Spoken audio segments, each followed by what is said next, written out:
हल सृष्टि की कहानी। एक नगर में दो स्त्रियां रहती थी। दोनों एक ही परिवार की थी और रिश्ते में देवरानी जेठानी लगती थी। देवरानी का नाम सलोनी था, जो बड़ी ही नेक, सदाचारणी तथा दयालु थी। जेठानी का नाम तारा था, वह स्वभाव से बड़ी ही दुष्ट थी। एक बार दोनों ने हल सृष्टि का व्रत किया। विधिवत पूजन इत्यादि के बाद शाम को दोनों भोजन के लिए थालियां परोसकर ठंडी होने के लिए रखकर बाहर जा बैठी।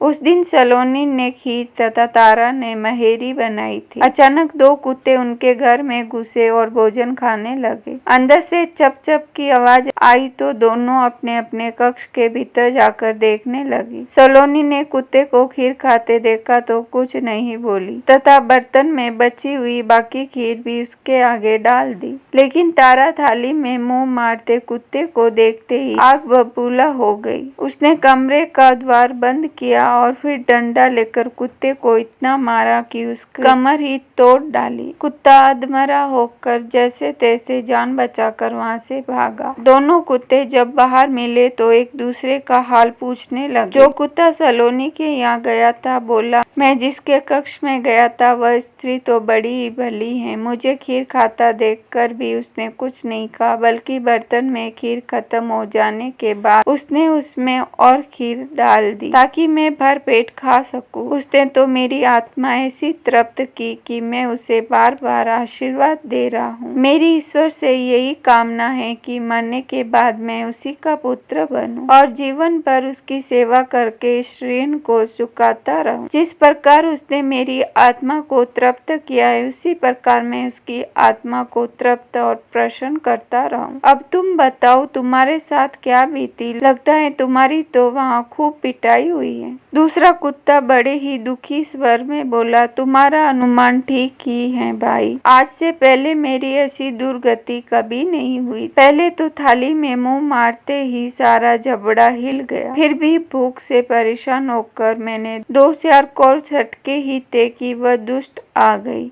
और कमरा बंद करके डंडे से उसने मुझे इतना मारा कि मेरी कमर ही तोड़ डाली। मैं तो ईश्वर से यही निवेदन करता हूँ कि अगले जन्म में उसका पुत्र बनकर उससे बदला चुकाऊं। जैसे उसने मुझे मार मार कर मेरी कमर तोड़ी है, वैसे ही भीतरी मार से मैं भी उसका हृदय और कमर तोड़ डालूं। कहते हैं कि बेजुबान की बदुआ बहुत बुरी होती है। इसे देव योग ही कहा जाएगा कि दूसरा कुत्ता शीघ्र ही मर गया और मरकर उसने तारा के घर में ही पुत्र रूप में जन्म लिया। पुत्र रतन पाकर तारा बहुत खुश हुई। पुत्र को लेकर उसने अपने मन में बड़े बड़े मंसूबे बांध दी। मगर दूसरे ही दिन जब घर घर में हल सृष्टि का पूजन किया जा रहा था, वह लड़का मर गया। तारा की तो जैसे दुनिया ही उजड़ गई। वह दाढ़े मार मार कर रोने लगी, मगर किया क्या जा सकता था। जैसे तैसे उसने अपने सीने पर सब्र का पत्थर रख लिया। फिर तो हर वर्ष उसके लड़का होता और हल सृष्टि के दिन मर जाता। जब 3-4 बार ऐसा हुआ तो तारा को इस पर कुछ संदेह हुआ कि आखिर मेरा लड़का हल सृष्टि को ही क्यों मरता है। फिर एक रात सपने में उसे वही कुत्ता दिखाई दिया। उसने कहा, मैं ही बार बार तेरा पुत्र होकर मृत्यु को प्राप्त हो रहा हूँ। तूने मेरे साथ जो व्यवहार किया था, मैं उसी का बदला चुका रहा हूँ। तारा बहुत दुखी हुई और उसने अपने किए का प्रायश्चित करने का उपाय पूछा। तब उस कुत्ते ने बताया, अब से हर सृष्टि के व्रत में हल से जुता हुआ